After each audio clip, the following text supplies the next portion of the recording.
महोदय, मुझे आज सुबह इस सभा में आकर बड़ी प्रसन्नता हो रही है, क्योंकि यहाँ हम पंचायती राज के कामकाज के बारे में अपने अनुभवों का आदान प्रदान करेंगे।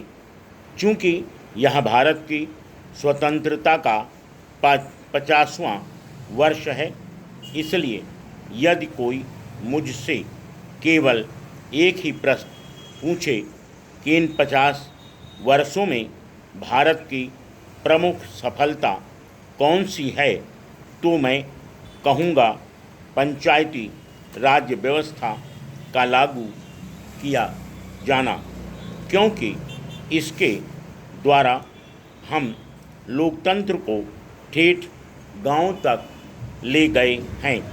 हमने प्रशासन की एक तीसरी श्रेणी भी बना दी है। इसलिए मुख्य मुद्दा हमेशा यह रहा है कि आप लोगों तक कैसे पहुँचे और उन्हें स्वयं अपना शासन स्वयं चलाने के अधिकार दे दें। मेरे विचार में यह भी हमारे स्वतंत्रता संघर्ष का एक सपना था।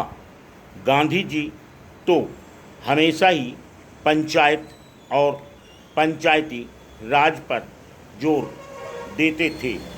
कई वर्षों तक हम इस बात पर विचार विमर्श करते रहे कि क्या गांव में रहने वाले लोगों को और जिला परिषदों को सत्ता सौंपी जा सकती है या नहीं।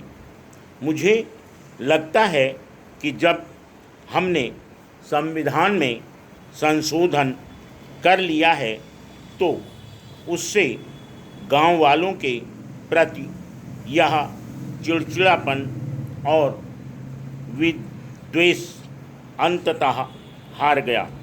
जब भी हमने देश में लोकतंत्र की व्यवस्था लाने की चेष्टा की, गांव के प्रति यह विद्वेषी रुख अपना सिर उठा लेता था। आप में से जो लोग 1947 में संविधान के निर्माण के समय उपस्थित थे, उन्हें याद होगा कि तब भी यह प्रश्न उठाया गया था कि वयस्क मताधिकार लागू किया जाए या नहीं। उस समय भी कई ऐसे लोग थे जो नगरों में रहते थे और अपने आप को संभ्रांत समझते थे।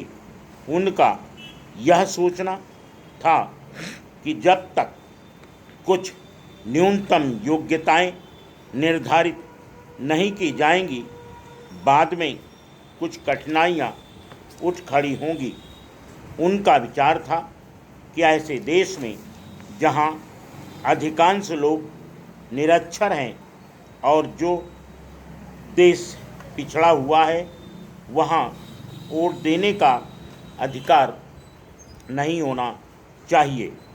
फिर भी मुझे लगता है कि यह हमारे पुरखों और हमारे संविधान बनाने वालों की बुद्धिमत्ता ही थी कि उन्होंने इस बात पर जोर दिया कि जब तक लोकतंत्र वयस्क मताधिकार पर आधारित नहीं होगा, उसे सफलता नहीं मिलेगी। आपको यह भी याद होगा कि पंचायती राज के बारे में बहुत सी समितियां बनाई गई थीं। Full stop.